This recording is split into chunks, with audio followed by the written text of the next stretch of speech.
네, 오늘의 말씀은 출애굽기서 27장 9절에서 19절까지의 말씀 우리 다 함께 합독합니다.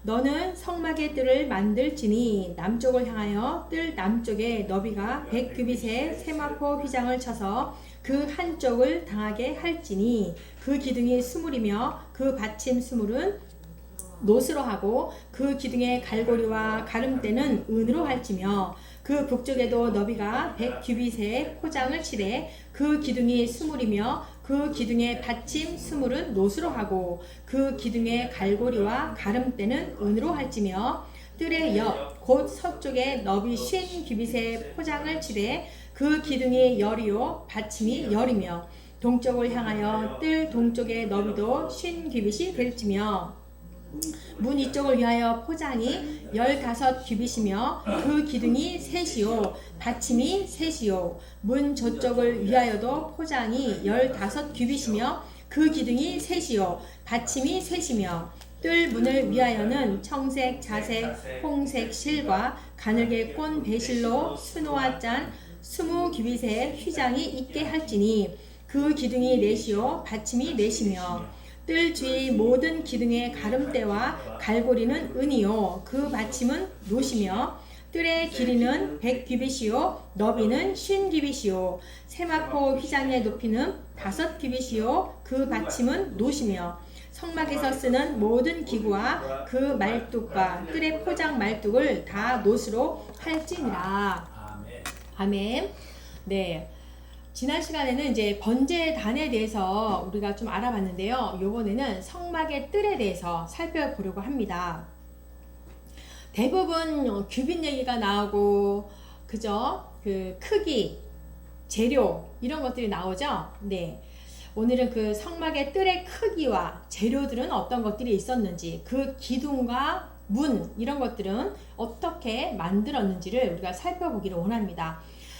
네, 하나님께서 이스라엘 백성들을 출애굽 이후에 시내산에 도착하여서, 그죠? 시내산에 도착을 하여서 여러 가지 율례와 규례들을 말씀하시고, 이제는 성막을 이렇게 만들어라, 내가 지시한 대로 만들어라, 이렇게 말씀을 하십니다. 그래, 그 중에 지금 성막의 뜰을 하고 있는 거예요. 그래서 모든 말씀들이 하나님의 이러한 섬세한 계획이 있음을 우리가 알 수가 있습니다. 얼마나 섬세하게 정확한 그 크기를 말씀하셨는지. 네, 오늘 지금 이제 성막의 뜰의 크기와 형태가 어떻다라고 합니까? 남과 북의 길이는 100규빗입니다. 100규빗. 그러니까 45m 정도가 됩니다. 그리고 동과 서의 너비는 그 반절인 50규빗이에요. 그렇게 돼서 이 보니까 직사각형의 형태라는 것을 볼 수가 있어요. 직사각형의 형태.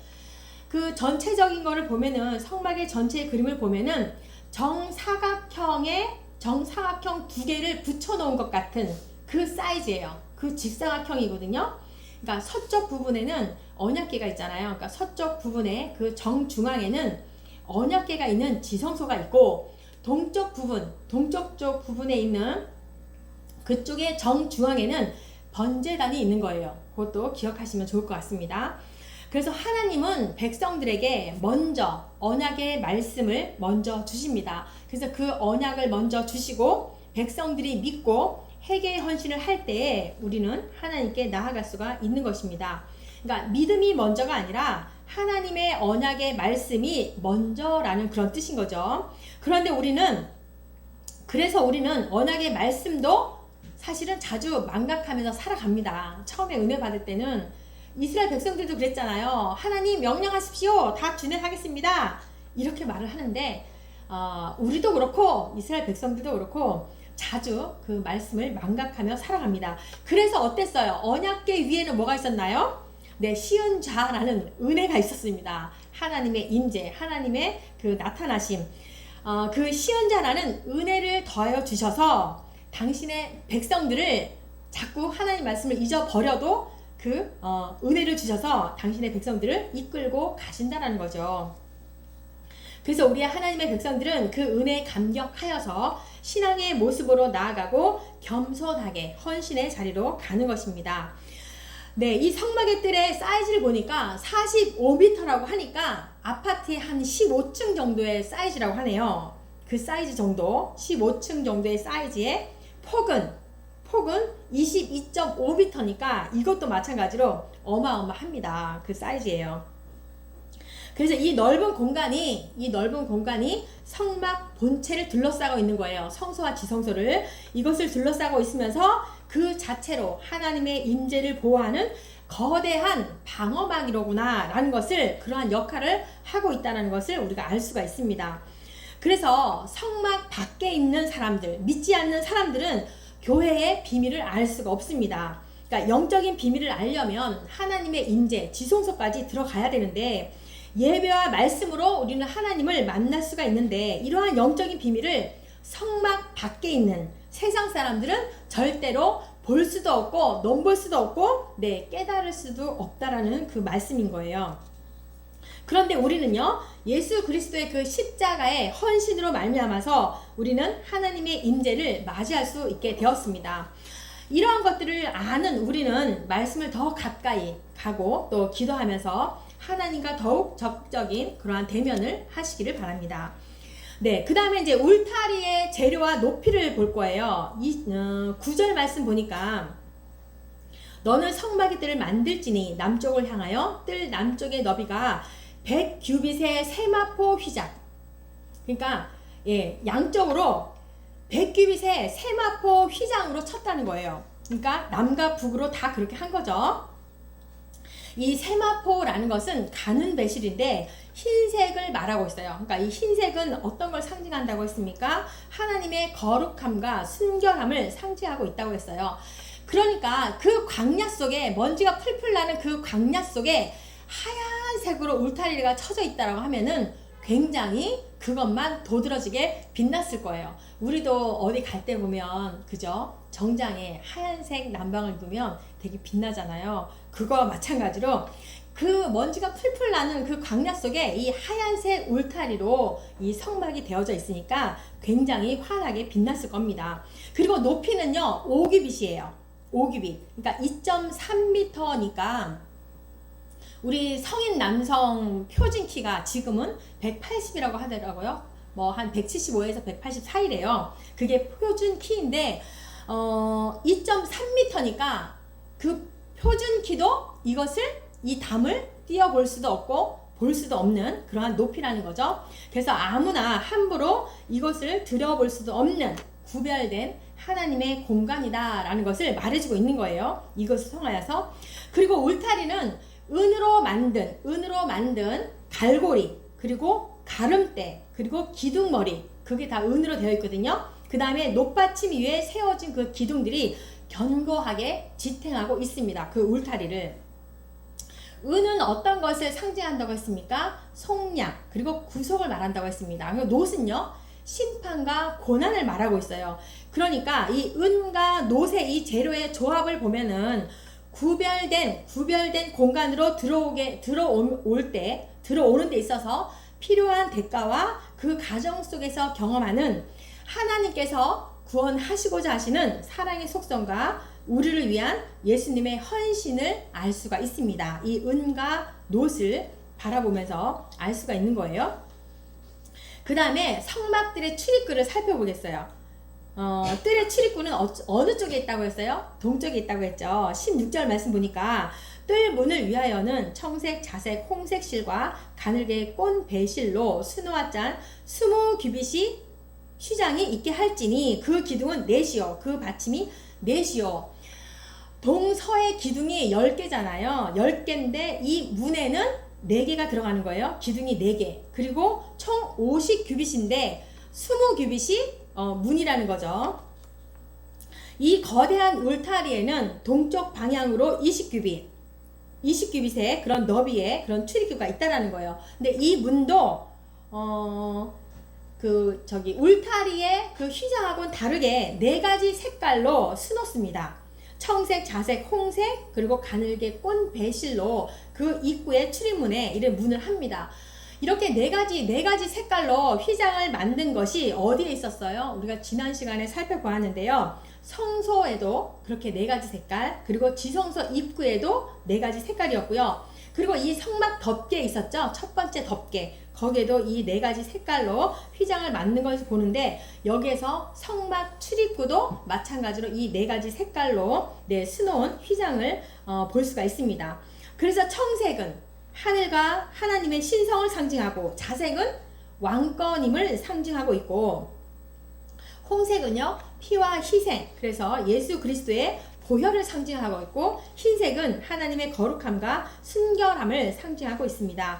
그러니까 이렇게 화려한 문은 단순한 통로가 아니라 하나님께 나아가는 유일한 통로라는 것을 상징하고 있습니다. 하나님께 나아가기 위해서, 지성소까지 나아가기 위해서는 이 문을 통과를 해야 된다는 거죠. 그러니까 이 문은 누구에게나 열려 있지만 동시에 특별히 구별된 공간이라는 것을 우리가 알 수가 있어요.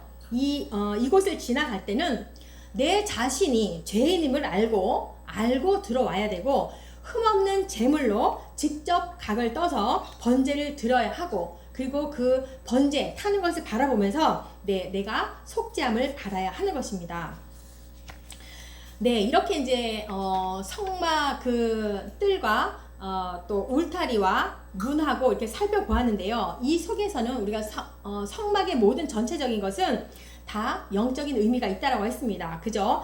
이러한 이렇게 몇 규빗이다 이런 거를 말을 하니까 어떤 건축적인 의미를 떠나서 더 넘어서 하나님의 구원 계획과 이런 깊은 영적인 상징을 이 성막에는 담고 있습니다. 그러니까 성막의 뜰도 마찬가지예요. 그러니까 성막의 뜰의 울타리는 하나님의 거룩한 공간이다.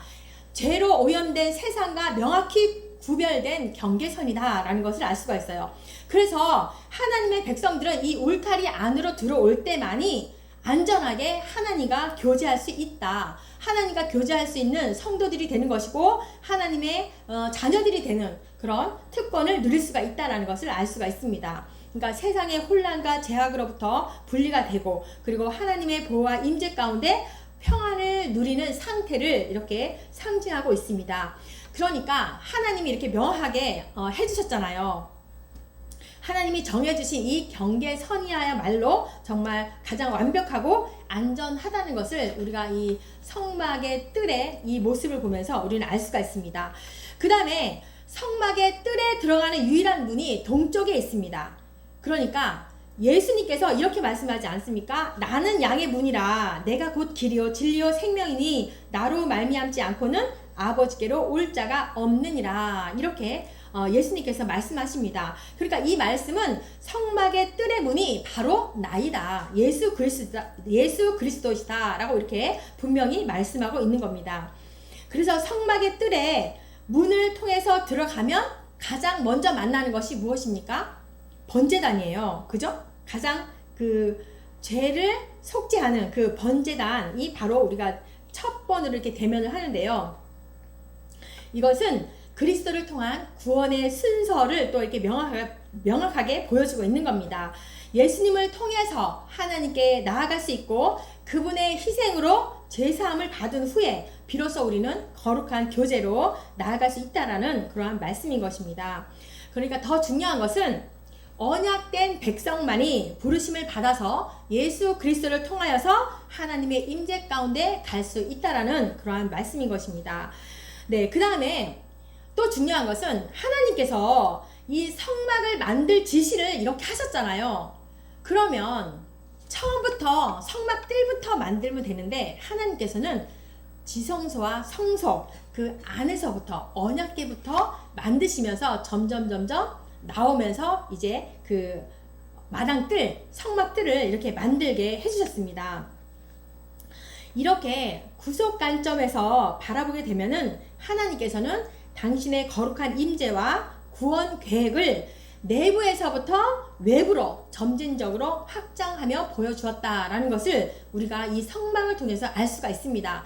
그러니까 인간의 입장에서 하나님께 그냥 찾아가는 것이 아니라 하나님께서 먼저 준비하시고 우리에게로 다가오신다라는 그런 말씀인 것입니다. 근데 하나님 말고 다른 신들은 어떠합니까? 우리가 다른 신을, 우리 하나님 말고 다른 신을 만날 때는 내가 엄청나게 인간적인 방법으로 정성을 들입니다. 그죠? 물을 떠놓고 정성을 들이고 어떠한 것을 세워놓고 정성을 들이고 정성을 들일 때 그 신이 나에게 도움을 줄 거라고 생각하잖아요. 그런데 하나님은 그렇게 하지 않으셨습니다. 그래서 다르다는 거죠. 하나님과 다른 신과 다르다는 거죠.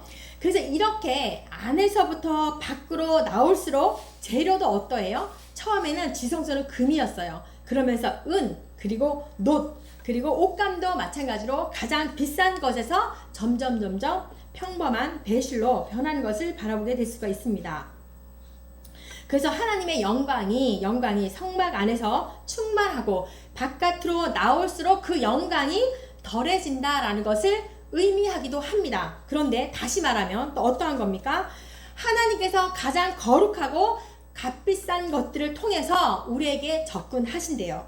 그러면서 우리의 죄를 대속하기 위해서 스스로 낮아지는 그런 겸손과 사랑을 보여주는 것이기도 한 것입니다. 이러한 성막의 모습을 보면서 알 수가 있습니다. 그래서 이 성막의 뜰의 이야기를 통해서 지금 시대를 살아가는 우리들에게 하시는 중요한 말씀인 거예요. 첫 번째는 예수님 안에 있어야만이 최고의 안전이다 라는 것을 알 수가 있어요.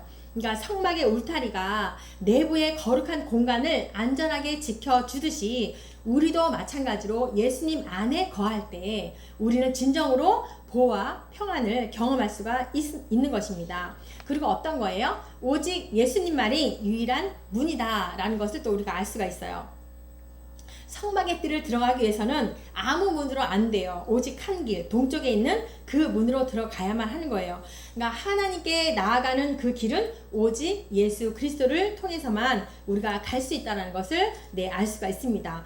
그러면서 또 한 가지, 내 삶의 울타리를 한번 점검해 보기를 원합니다. 성막의 울타리는 뭐라고 했습니까? 하나님의 거룩함과 보호를 상징하고 있다고 했습니다. 그러니까 우리 자신에게 서로 자신에게 물어보면서 나는 하나님 안에 견고하게 세워진 그 울타리 안에서 내가 있는가? 아니면 울타리 밖에 있는가? 우리가 한번 나 스스로가 점검해 보는 그런 시간이 되기를 바랍니다. 아멘. 기도합니다. 하나님 아버지 감사합니다. 성막의 구조를 지시하는 그런 모든 말씀을 보면서 하나님께서 우리를 얼마나 사랑하시고 우리와 교제하기 위해서 얼마나 세밀하게 계획하셨는지를 깨닫게 해줍니다. 우리를 사랑의 울타리 안에 안전하게 지키시며 오직 우리의 예배를 받으시기를 원하시는 하나님의 사랑하심에 감사를 드리며 예배와 말씀을 통하여서 더욱 합당한 거룩한 존재로 살아가는 백성들이 다 되게 하여 주옵소서. 모든 하나님의 거룩한 섭리 가운데 주님 대한민국을 지켜주시옵소서. 하나님을 예배하는 모든 교회를 지켜주옵소서. 세상 욕심에 자기 자랑에 빠져있는 우상들을 다 버리게 하시고 오직 사랑의 울타리 안에서 하나님과 교제를 나누며 하나님의 나라와 의를 세워나가는 거룩한 백성들이 삶이 되게 하여 주옵소서. 감사를 드리며 예수님의 이름으로 기도합니다. 아멘.